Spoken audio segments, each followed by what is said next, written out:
महाराष्ट्रातील number 1 TV channel आवाज TV, आवाज आपल्या सर्वांचा।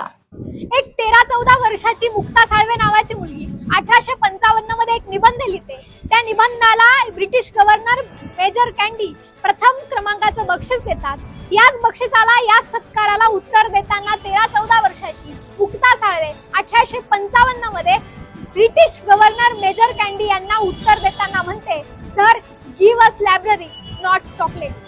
1855 मध्ये ब्रिटिशांची राजवट असताना विद्यार्थ्यांना काय पाहिजे हे सांगण्याचा अधिकार होता, पण आज लोकशाही असणाऱ्या देशामध्ये विद्यार्थ्यांना काय पाहिजे हा सांगण्याचा अधिकार नाही। आणि सांगितलं तर आमच्यावर लाठीचार्ज केला जातो, आम्हाला रक्तबंबाळ केलं जातं आणि एवढं सगळं सहन करूनही सदाभाऊ खोतांसारखी माणसं आम्हाला आतंकवादी असा उल्लेख करतात।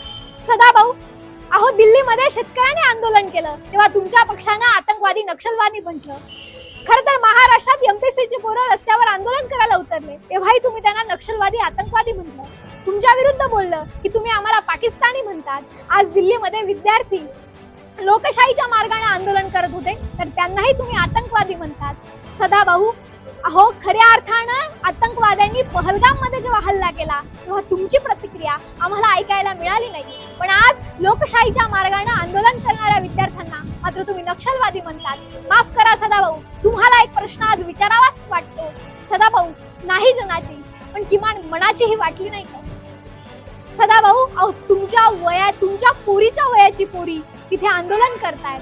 सदाभाऊ, त्यांची कपडे फाडली, त्यांना लाठीचार्ज करण्यात आलं, त्यांना मारलं, अहो रक्तबंबाळ करण्यात आलं। सदाभाऊ, अहो बाप म्हणून नाही पण तुमच्या नावात किमान भाऊ आहे, त्या शब्दाला जरी जागला असतात ना तरी खऱ्या अर्थानं पावलं असतं। अहो सदाभाऊ, एकेकाळी तुम्हीही आंदोलनच करत होतात, मग तेव्हा तुम्ही नक्षलवादी आतंकवादी होतात का याचं उत्तर एकदा देऊन टाका। पण तुमच्यासारखे नक्षलवादी आतंकवादी भाजपची गुलामगिरी पत्करले तर महाराष्ट्राच्या सभागृहात आमदार म्हणून बसतात।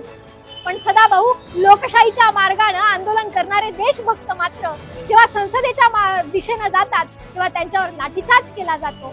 जेव्हा याच नक्षलवाद्यांनी आतंकवाद्यांनी तुम्हाला मतदान केलं तेव्हा तुम्हाला हे देशाचं भविष्य असं वाटत होतं, पण आज तुमच्या विरुद्ध ते रस्त्यावर उतरले तर ते तुम्हाला नक्षलवादी आतंकवादी वाटतायत। सदाभाऊ, हीच देशाची पिढी भविष्य तुमच्या खुर्च्या काढल्याशिवाय राहणार नाही।